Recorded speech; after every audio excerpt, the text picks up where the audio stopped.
Now we know that the US and China are on the right track with the AI boom.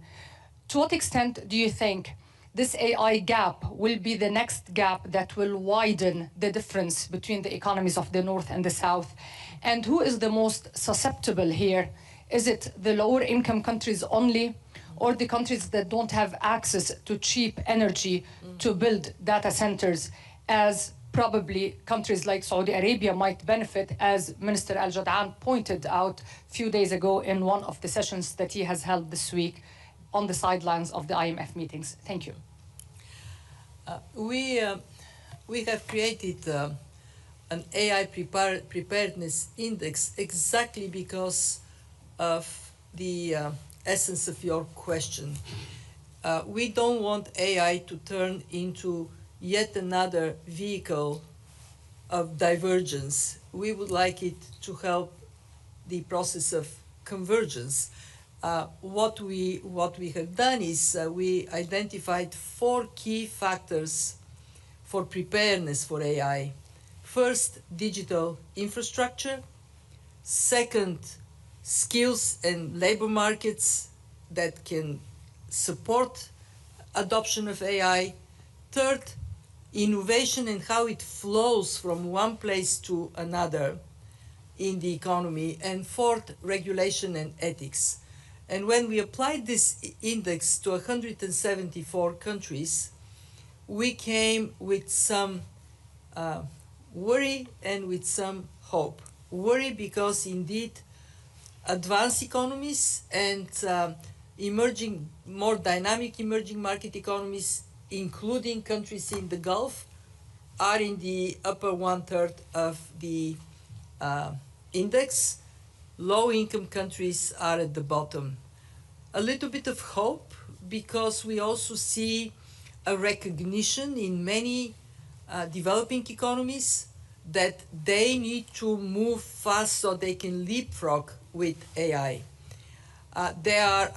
My advice to low-income countries, to developing economies, eliminate first and foremost the technical obstacle. If you don't have access to electricity, you don't have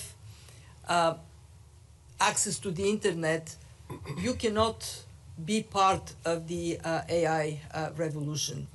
And while, and this is where your point about the World Bank and the IMF working together, the World Bank has set a target of 300 million people with access to electricity out of the 600 million that don't have it today. That has to be seen as priority for the countries and for their development partners. And it should be also an incentive to bring more private sector energy into resolving this problem. We have seen how the cell phones allowed developing countries to leapfrog. They actually made some of the traditional banking services obsolete. I don't know anybody in a low-income country with a checkbook. Why would they have a checkbook? Why would they have anything but their phone and account in which they can move money? How can we get AI that easy access to knowledge that AI offers to developing countries? This is the task. So it is an opportunity for convergence, but you're right. Unless it is pursued with a systematic approach, it may turn into a risk for divergence. And by the way, I think, just to complement this, I think the gap is not really about between South and North. Mm-hmm. So you will have Yep. potentially the risk of, enlarging that gap, but actually within specific countries. Mm-hmm. I mean, Yes. take any country, even advanced economy, I think you will have to watch for that risk of gap widening within that same country. So one need to be careful. I think I am actually optimist that even with these risks, if we focus on managing them right, you will be able actually to provide significantly more efficient and cheaper support. For example, if we talk about the World Bank, the ability of the World Bank actually to provide the support to farmers They could actually reach millions and hundreds of millions of farmers around the world with a very cheap tool that will actually be otherwise costing them billions and billions using AI tools. So that's where the hope is coming from. And I'm sorry, you asked whether access to energy, cheap energy, is an advantage. It is an advantage to build data centers. All other things equal, it is also an advantage if you have lower cost of energy to use to tap into AI. But it is not prohibitive if you don't have this. What would be prohibitive if you don't have a strategy as to how to make AI work for everybody? I think Africa has the tool, just to take one continent, that a lot of countries, including advanced economies, does not have, which is human capital. Yes. I think human capital is as important for AI as energy. So we should not underestimate. If you have that, you don't need the data centers in your country. Yeah. You could tap data centers wherever they are. It's the human capital, and I think Africa and a lot of the low-income countries have what it takes. If they just focus on recalibrating their education system, I think they will be there. Yep. I have a very short amount of time left, so we will take one very quick final question and then we will wrap up. Okay, so let's go to the gentleman at the end here. Right here, second row at the end. Carl Fischel with the National. Thank you for taking my question. Just to bring this back to the spring meetings, you talked about several needs for Syria as it looks to reconnect with the global economy, rebuilding data credibility, the central bank. Could you run through the conversations that you've had this week, any tangible progress that has been made? And also the Syrian finance minister said that they are working with the US and the IMF on a compliance strategy program. Could you share what this is? Thank you. Thank you for this question. I want to recognize Minister Al-Jadaan for Saudi Arabia's leadership role on accelerating support for Syria.